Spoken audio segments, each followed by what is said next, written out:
This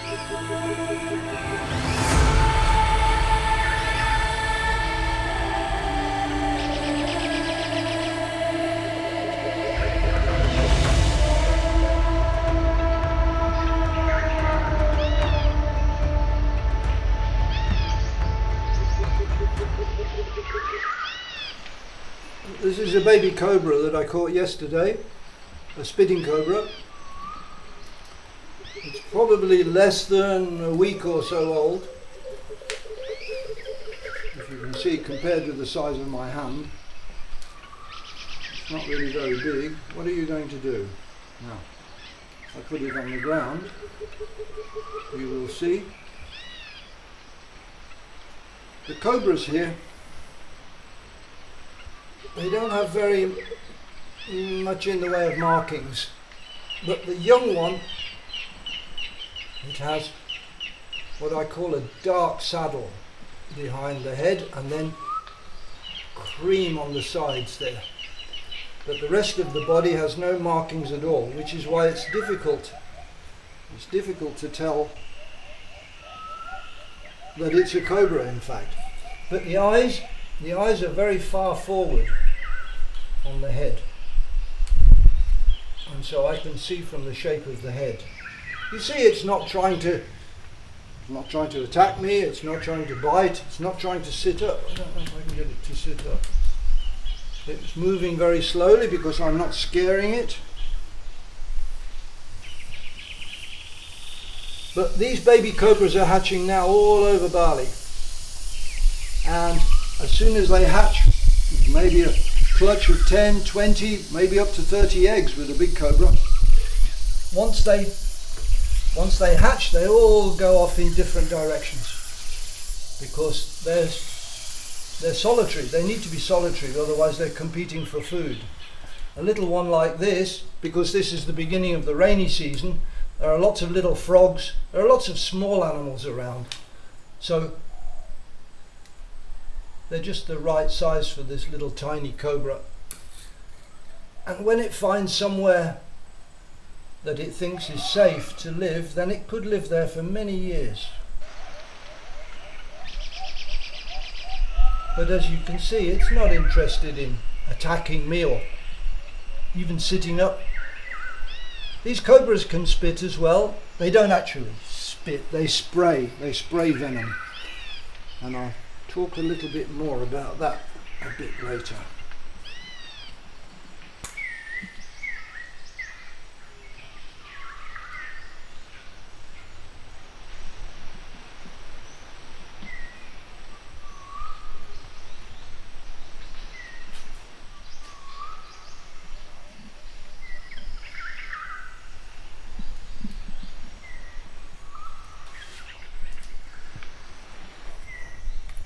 Come on.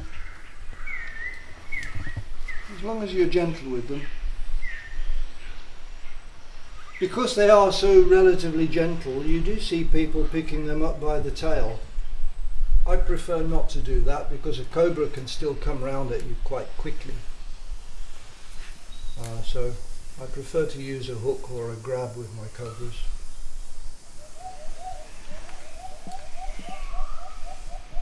Cobra like this may live up to 20 years if it finds a nice quiet place. They're really good rat feeders. They'll eat all kinds of things. One of the interesting things about cobras here is that they'll eat rats, lizards, frogs, other snakes. So because they're generalist feeders, they do very well around people's houses where all these things, rats and frogs and other snakes, all these animals live in other people's houses now as well. So it's a perfect place for a cobra to live. This one actually has got very, very nice markings on the top. Let me see if I can move him around a little bit like that so you can see.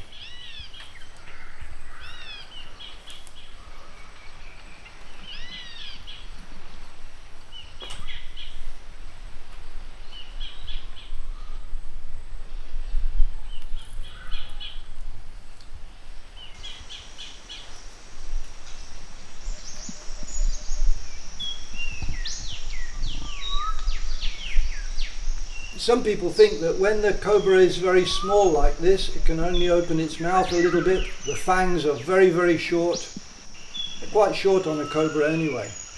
Now, this cobra will put you in hospital. It can potentially kill you too, because you only need 1 drop of the venom in your system to cause you a lot of problems.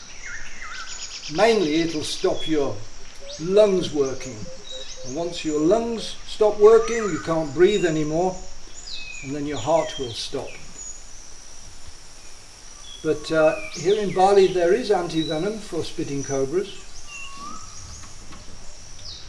So the chances of survival are quite high if you're bitten. A lot of dogs are bitten by these cobras because the dog doesn't have the sense to leave the snake alone. In addition, there are a lot of cats catch them as well. And of course, if the cobra bites the cat or the dog, it could potentially die certainly within the hour.